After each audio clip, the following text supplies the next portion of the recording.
जैसा कि हम सब जानते हैं कि भगवान विष्णु ने कृष्ण अवतार में सबसे ज्यादा लीलाएं की, तभी हम सभी भगवान कृष्ण को लीलाधर के नाम से जानते हैं। भक्तों, हम सब जानते हैं कि भगवान कृष्ण बहुत ही ज्यादा नटखट थे और बचपन में गोपियों के घरों से माखन तक चुराकर खा लिया करते थे। एक दिन नदी में नहाती गोपियों की वस्त्र चुरा लिए थे। दोस्तों, लेकिन वस्त्र चुराना श्री कृष्ण की एक ऐसी लीला है जिसको लेकर आज तक कई सवाल खड़े करते हैं। श्री कृष्ण को कटघरे में खड़ा करने की कोशिश करते हैं। उनकी लीला को गलत और अनुचित बताने का हमेशा से प्रयास किया जाता है। भगवान कृष्ण ने स्नान करती गोपियों के कपड़े क्यों चुराए थे? क्या है ये लीला और क्या है इस लीला की पीछे का असली रहस्य, आज हम इस वीडियो के माध्यम से बताने वाले हैं। कारण 1, नदी में नहाती हुई गोपियों के वस्त्र चुरा लेना यह बालकृष्ण की एक नटखट का नहीं बल्कि उनकी एक लीला थी, जिसके माध्यम से उन्होंने बालपन में गोपियों को एक अच्छी सीख सिखाने चाहा। न सब उपयोग को बल्कि आज के समाज की स्त्रियों को भी इसका वर्णन हमें शास्त्रों में मिल जाता है।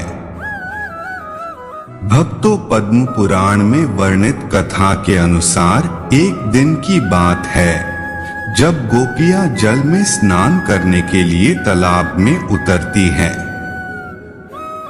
भगवान कृष्ण पेड़ पर बैठकर यह दृश्य आराम से देख रहे होते हैं। जब गोपियां नहाने के लिए व्यस्त हो जाती है तो श्री कृष्ण ने गोपियों के वस्त्र चुराकर छुपा दिए। जब गोपियां नहाकर तालाब से निकलने वाली थी तो उन्होंने देखा कि उनके वहां नहीं थे और वह सब चिंतित होने लगी।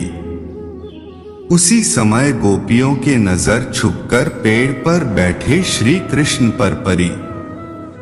गोपियों ने कहा कि गोपियों को नहाते हुए देखने में जरा भी लज्जा नहीं आती तुम्हें? गोपियां कृष्ण से जब यह बात कहती है तो प्रश्न भी पलटकर कहते हैं कि मुझे लज्जा क्यों आएगी? लज्जा तो तुम्हें आनी चाहिए जो निर्वस्त्र होकर नहा रही हो। गोपियां श्री कृष्ण से कहने लगी, हमसे गलती हो गई है। अब यह बताओ तुमने हम सबके वस्त्र कहाँ रखे हैं? पहले तो कृष्ण गोपियों को मना कर देते हैं, किंतु उनके बार बार अनुरोध करने पर, हाथ जोड़ने पर कृष्ण बता देते कि उनके वस्त्र इसी वृक्ष पर है। पानी से निकलकर आओ और इन्हें ले जाओ। तब गोपियां जल से बाहर नहीं आती और कृष्ण से कहती है कि हम जल से बाहर नहीं आ सकती, हम निर्वस्त्र हैं। हम सभी तो बिना कपड़ों के जल से बाहर क्या जल से ऊपर भी नहीं कर सकती। तब श्री कृष्ण कहते हैं कि जब तुम नदी में स्नान करने गई तभी निर्वस्त्र थी, अभी बाहर आने में शर्म क्यों आ रही है? तब गोपियां कहने लगी, जब नदी में स्नान करने आए तब उस समय कोई नहीं था। ये सुनकर कृष्ण कहते हैं कि तुमने यह कैसे सोच लिया कि यहाँ पर कोई नहीं था, क्योंकि मैं तो हर पल हर जगह मौजूद होता हूँ और हाँ, उस समय मेरे अलावा आसमान में उड़ते पक्षियों और अन्य पशु ने भी तुम्हें निर्वस्त्र देखा है। जल के प्राणियों ने भी तुम सबको निर्वस्त्र देखा और जल के अधिष्ठाता देव स्वयं वरुण देव है जो एक पुरुष है, उन्होंने भी तुम सबको निर्वस्त्र देखा। साथ ही तुम्हारे पूर्वजों ने भी तुम्हें इस अवस्था में देखा है, क्योंकि पुराणों के अनुसार नहाते समय हम सभी के पूर्वज हमारे आसपास होते हैं और वस्त्र से गिरने वाले जल को ग्रहण करते हैं,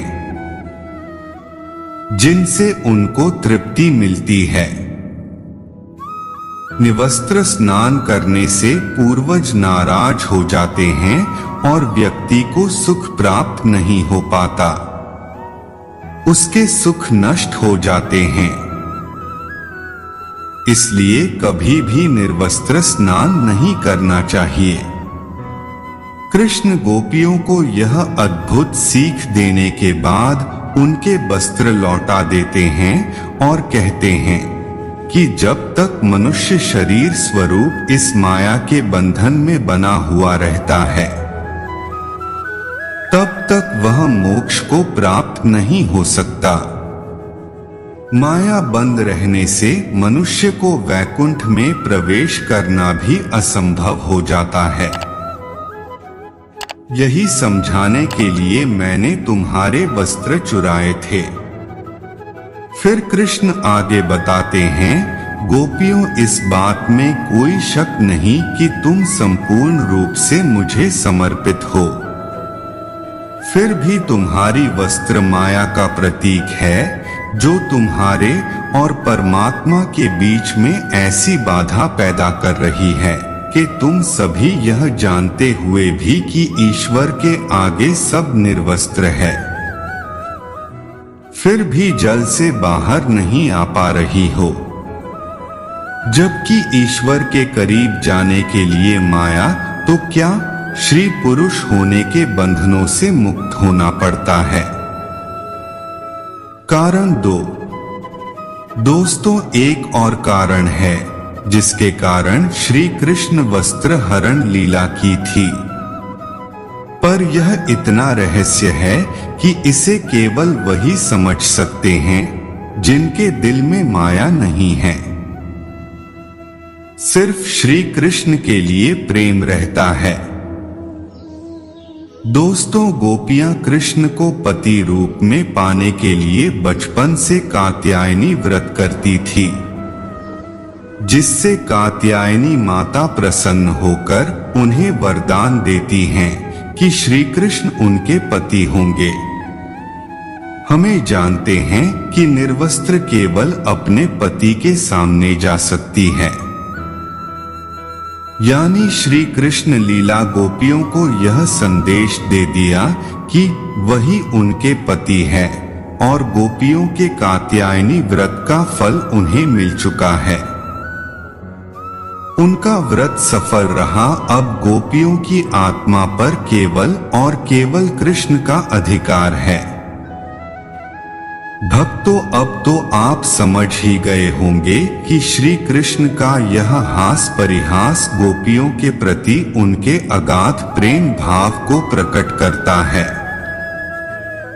तो दर्शकों, उम्मीद करता हूं कि आपको हमारी यह वीडियो पसंद आई होगी। अगर पसंद आई हो तो ज्यादा से ज्यादा शेयर करें।